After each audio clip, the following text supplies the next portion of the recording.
Hello, आप सभी का स्वागत है मेरे यूट्यूब चैनल में। आपने जैसा कि थंबनेल में देख लिया होगा, ये नेट, जेआरएफ, एनटीए, यूजीसी की बात कर रहा है, तो कहीं न कहीं आप वो लोग हो जो भविष्य में हायर एजुकेशन के ऊपर काम करना चाहते हैं। आप या तो रिसर्च करना चाहते हैं या फिर एज़ ए असिस्टेंट प्रोफ़ेसर काम करना चाहते हैं हायर एजुकेशन के लिए।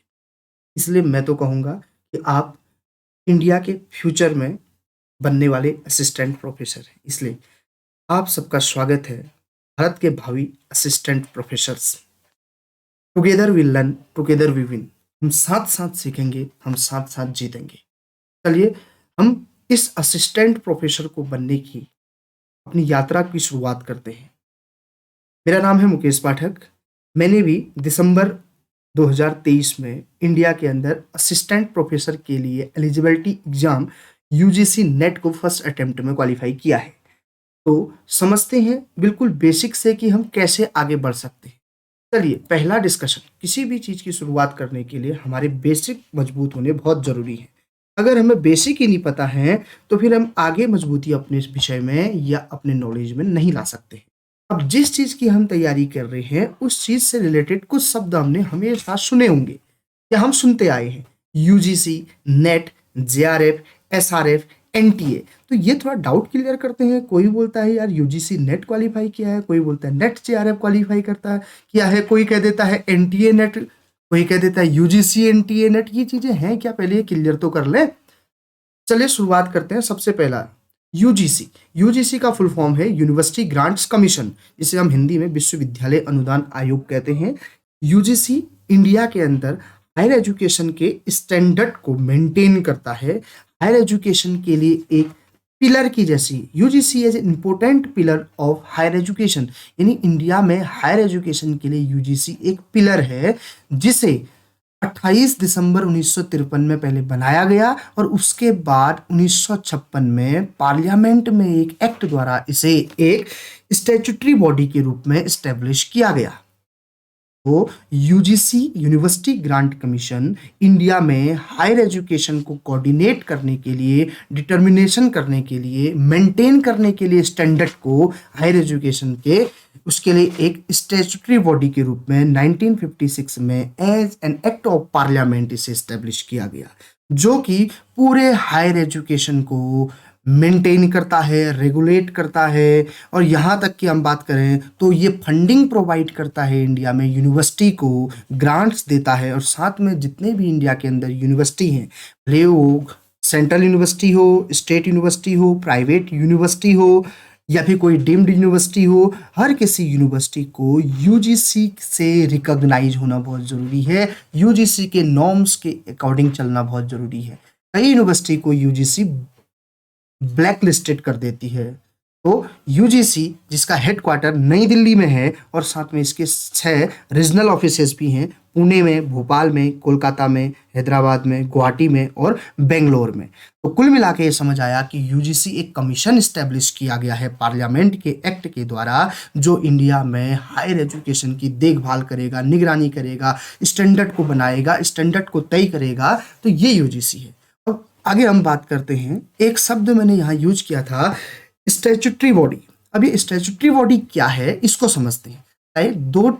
देखिए, दो टाइप की बॉडी का हम डिस्कशन करेंगे। दो टाइप के निकाय इंडिया में हम बात करते हैं। एक होते हैं संवैधानिक निकाय जिसे हम कॉन्स्टिट्यूशनल बॉडी कहते हैं, और दूसरे होते हैं नॉन कॉन्स्टिट्यूशनल बॉडी।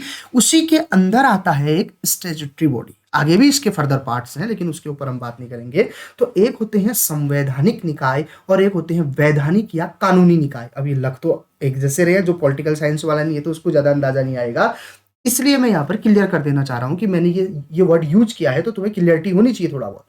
चलिए, कॉन्स्टिट्यूशनल बॉडी क्या होती है भैया? जैसा कि नाम से पता चल रहा है, कॉन्स्टिट्यूशन, भारत का संविधान, इंडियन कॉन्स्टिट्यूशन। तो ऐसे कमीशन, ऐसी बॉडी जिन्हें इंडिया के कॉन्स्टिट्यूशन में, इंडिया के संविधान में मेंशन किया गया है स्पेशली, तो ऐसी बॉडी को हम कॉन्स्टिट्यूशनल बॉडी कहते हैं, यानी जिनका जिक्र भारत के संविधान में किया गया होगा उन्हें हम बोलेंगे संवैधानिक निकाय। और इनके लिए एक डेडिकेटेड आर्टिकल होगा उसमें। अगर आप उस कॉन्स्टिट्यूशन को देखेंगे और वो कॉन्स्टिट्यूशनल बॉडी है तो उसका स्पेशली आर्टिकल होगा। जैसे अगर मैं बात करूं फाइनेंस कमीशन, तो फाइनेंस कमीशन के लिए एक आर्टिकल बना हुआ है आर्टिकल 280।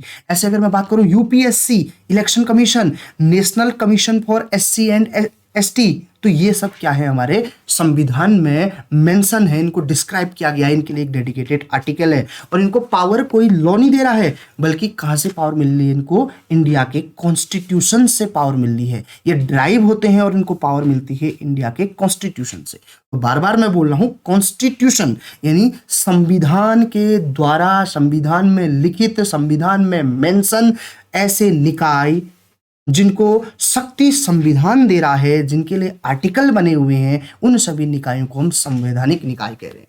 क्या मैं मान लो समझ आ गया संवैधानिक निकाय? ये सारे एग्जांपल है। फाइनेंस कमीशन हो गया, इलेक्शन कमीशन हो गया, यूपीएससी हो गया, national commission for SC ST हो गए। तो ये सारे के सारे कॉन्स्टिट्यूशनल बॉडीज हैं। दूसरी तरफ कानूनी या वैधानिक, विधिक निकाय भी कह सकते हैं, वैधानिक निकाय भी बोल सकते हैं, कानूनी निकाय भी बोलते हैं, इनको स्टैट्यूटरी बॉडी बोलते हैं। अब ये क्या है? ये कानून, ये संविधान में तो नहीं है, लेकिन ये पार्लियामेंट में एक्ट लाके इनको स्टैब्लिश किया गया है। ठीक है, तो इनको पावर कैसे मिलेगी? इनको पावर मिल रही है लॉ से, ना कि कॉन्स्टिट्यूशन से। वो संविधान की जो बुक है उससे नहीं, बल्कि जो हमने कानून बनाया है पार्लियामेंट में, एक विधेयक को पारित करके उसको लॉ में कन्वर्ट किया जाता है, तो उससे पावर मिलती है। और ये आवश्यकता के हिसाब से बनाया। जैसे ह्यूमन राइट के ऊपर कमीशन बना दिया, अच्छा वुमेन के ऊपर कमीशन बना दिया है, हमारा नीति आयोग है। ऐसे ही हायर एजुकेशन के लिए जो हमने कमीशन बनाया है उसका नाम है यूजीसी, यूनिवर्सिटी ग्रांट कमीशन, जो इंडिया के अंतर्गत हायर एजुकेशन को रेगुलेट करेगा। तो ये समझ में आ गया है कॉन्स्टिट्यूशनल बॉडी और स्टैट्यूटरी बॉडी में क्या डिफरेंस है। ये कॉन्स्टिट्यूशन में है, जबकि ये विधेयक लाके पार्लियामेंट में विधेयक लाके इसको स्टैब्लिश किया जाता है, कानून बनाया जाता है, और ये आर्टिकल द्वारा होता है। आगे बढ़ते हैं। नेट, ये शब्द आपने सुना है, इससे आप बहुत परिचित हैं। नेट, नेशनल एलिजिबिलिटी टेस्ट, नाम से ही पता चलता है इसमें एलिजिबिलिटी लिखा हुआ है। एक राष्ट्रीय स्तर की, नेशनल लेवल का एक ये एलिजिबिलिटी को टेस्ट कर, योग्यता की परख करने वाला एक पेपर है। जो किस बात की परख करता है, क्या योग्यता जांचता है? कि अगर आप भारत में हायर एजुकेशन में काम करना चाहते हैं और आप किसी भी यूनिवर्सिटी या कॉलेज में पढ़ाना चाहते हैं एज एन असिस्टेंट प्रोफेसर, या फिर आप इंडिया के अंदर रिसर्च परस्यू करना चाहते हैं, तो आपको आपकी योग्यता को जांचने के लिए यूजीसी एक एग्जाम को कराती है। क्योंकि ये सारी जिम्मेदारी भैया स्टैंडर्ड को तय करना, हर कोई तो देखो कॉलेज में आप पढ़ाओगे तो कॉलेज में पढ़ाना, कॉलेज हायर एजुकेशन सारा यूजीसी के अंतर्गत आता है, तो पढ़ाने वाले के पास भी तो कम से कम कुछ ना कुछ योग्यता का एक मानक तय करना पड़ेगा। तो यूजीसी कहती है कि हम एक नेशनल लेवल पे एलिजिबिलिटी को टेस्ट करने का एक पेपर लेंगे, इसको हमने क्या बोल दिया? NET, नेशनल एलिजिबिलिटी टेस्ट, जो कि एक आपकी योग्यता को मापने का एक पेपर होता है। समझ रहे हैं? और आगे अगर आप रिसर्च करना चाहते हैं तो आप इसी पेपर को देख के JRF भी कर सकते हैं। अभी हम नेक्स्ट स्लाइड में JRF को भी समझेंगे। इसीलिए देखो, also known as UGC NET, समझ गए यूजीसी नेट क्यों करें? क्योंकि यूजीसी के पास जिम्मेदारी है और पेपर का नाम नेट है, क्योंकि ये एलिजिबिलिटी को जांचता है।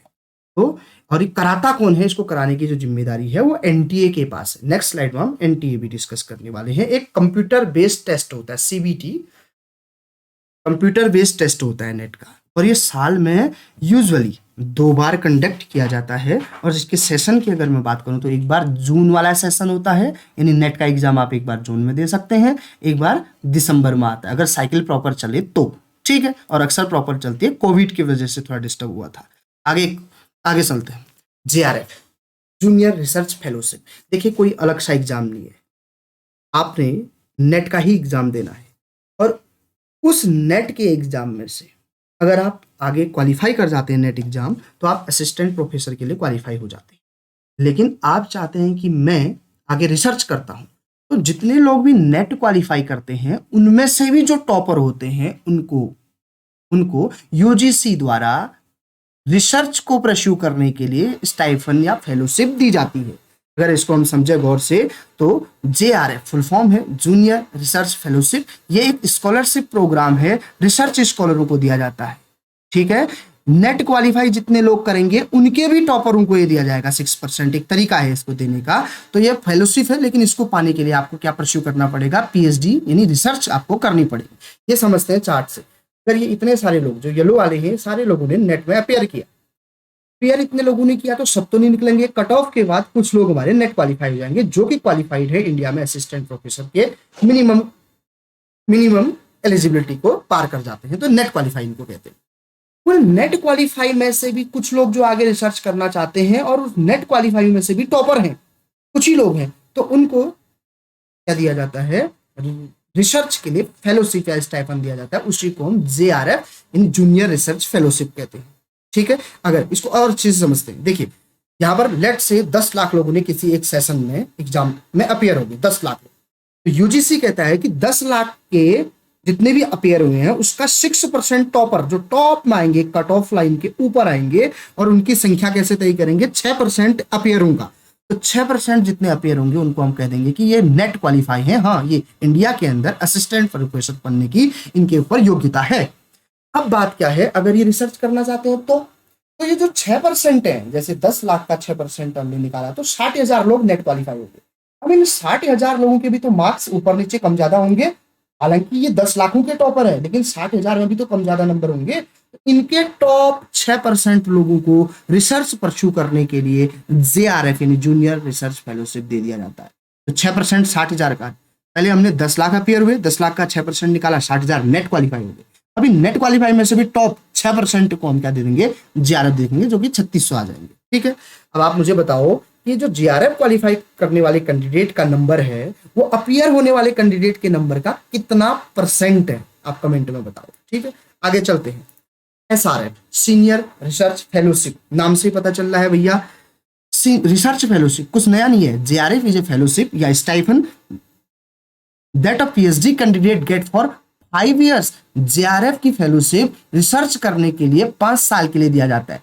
उसका नाम ध्यान से सुनना, जो ये जेआरएफ है, फर्स्ट 2 सालों में, स्टार्टिंग के 2 सालों में जो स्टाइपेंड मिल रही है आपको रिसर्च करने के लिए, हेल्प मिल रही है जो, उसी को हम क्या बोल रहे हैं, जूनियर रिसर्च फेलोशिप कह रहे हैं। और 2 साल बाद अगर आपने रिसर्च वर्क को कंप्लीट किया है सक्सेसफुली, तो जो भी कंडीशन उसकी होंगी और एक तरीका होगा, तो उसके 2 साल बाद आपका जो स्कॉलरशिप है वो बढ़ जाएगा, और उसी का नाम क्या रखा जाएगा, एसआरएफ। तो SRF is nothing but senior research fellowship. ये एक फेलोशिप है जो 2 साल बाद बढ़ जाती है, अपने आप ही प्रमोट हो जाती है एसआरएफ में। ठीक है, क्लियर है यहाँ तक? चलिए आगे बढ़ते हैं। एनटीए नेशनल टेस्टिंग एजेंसी, बहुत आसान है भैया इसको समझना, नाम से ही पता चल रहा है। ये इसका मतलब एक एजेंसी है जो टेस्ट लेती है, पेपर कराती है। फुल फॉर्म है नेशनल टेस्टिंग एजेंसी। ये भारत के एक गवर्नमेंट एजेंसी है जिसका काम क्या है कि भैया पेपर करा, conduct various examination for educational institutions. ये भारत में अलग अलग इंस्टीट्यूशन के लिए एग्जाम कराती है, क्योंकि भैया एग्जाम कराने के लिए एक अलग सी बॉडी जरूरी है जो कि बिल्कुल क्लियर और अच्छी से एग्जाम को करा पाए। क्योंकि अगर एक ही बॉडी को सारा लोड दे देंगे, भैया तुम ये भी करो, स्टैंडर्ड भी तय करो, कोर्स भी बनाओ, सिलेबस भी बनाओ, तो ये सब नहीं हो सकता। इनको जिम्मेदारी है कि तुम टेस्ट लो, बस एग्जाम कंडक्ट करो। तो इसको एस्टेब्लिश किया गया नवंबर 2017 में, और किसने, गवर्नमेंट ऑफ इंडिया ने किसके साथ मिलके, मिनिस्ट्री ऑफ एजुकेशन के साथ मिलके। तो एनटीए जैसे आज जेईई में जैसे इंजीनियर चाहिए इंडिया के अंदर, तो इंजीनियर चाहिए तो भैया हमें एक एग्जाम कराना पड़ेगा इंजीनियरिंग कॉलेज में एंट्रेंस के लिए। तो इंजीनियर तो चाहिए, पर एग्जाम कोई आईआईटी या फिर बीटेक कॉलेज नहीं करा रहा, बल्कि एग्जाम कराने की जिम्मेदारी किसको दे दी है, एनटीए के। तो एनटीए जेईई मेन का, नीट का, सीयूईटी का और यूजीसी नेट का और भी डिफरेंट एग्जाम एनटीए कराता है। तो एनटीए क्या है समझ गए हैं? तो एनटीए एक एजेंसी है जिसके ऊपर जिम्मेदारी है कि आप अलग अलग संस्थाओं के लिए पेपर लेने का काम करेंगे। ठीक है, 2017 में इसको एस्टेब्लिश किया गया नवंबर में। अगर मैं बात करूं यूजीसी नेट की, तो 2018 तक, जुलाई 2018 तक सीबीएसई ही यूजीसी नेट का एग्जाम लिया करती थी। यूजीसी नेट का एग्जाम सीबीएसई लेती थी। लेकिन 2018 के बाद, जैसे 2017 में एनटीए बन गया, तो उसके बाद दिसंबर 2018 के बाद जो यूजीसी नेट का एग्जाम है वो भी कौन लेता है, एनटीए लेता है। समझ आ गया बात को? तो यहाँ पर हमने बेसिक चीजें डिस्कस कर ली हैं। अगर आपने वीडियो लास्ट तक देखा है तो थैंक यू फॉर वॉचिंग। आप लाइक करो, कमेंट करो, शेयर करो, चैनल को सब्सक्राइब करो। अब मैं, अगर आप एनटीए यूजीसी नेट क्वालिफाई करना चाहते हैं तो उसके लिए मैं तगड़े तगड़े वीडियो लाना चाहता हूँ, और मैं अच्छे अच्छे वीडियो लाऊंगा। उसमें मैं पहले अगला वीडियो ही मैं लाने वाला हूँ भैया, पूरा का पूरा यूजीसी नेट में कौन दे सकता है एग्जाम, क्या क्राइटेरिया है, कितने पेपर होते हैं, एग्जाम का पैटर्न क्या होता है, कितने समय का होता है, कितने नंबर का होता है, माइनस मार्किंग होगी नहीं होगी, सिलेबस क्या होगा, क्या स्ट्रेटेजी अपनाएं कि हम आगे चल के यूजीसी नेट या जेआरएफ क्लियर कर पाए, तो इसके ऊपर मैं वीडियो लाऊंगा। और पेपर वन स्पेशली बहुत बड़ा वेटेज होता है यूजीसी नेट में पेपर वन का, तो उसके ऊपर मैं पूरे का पूरा लेक्चर लाने वाला हूँ। अगर आपको लगता है कि भैया यहाँ से हमें मदद मिल सकती है तो जुड़ जाओ तुरंत।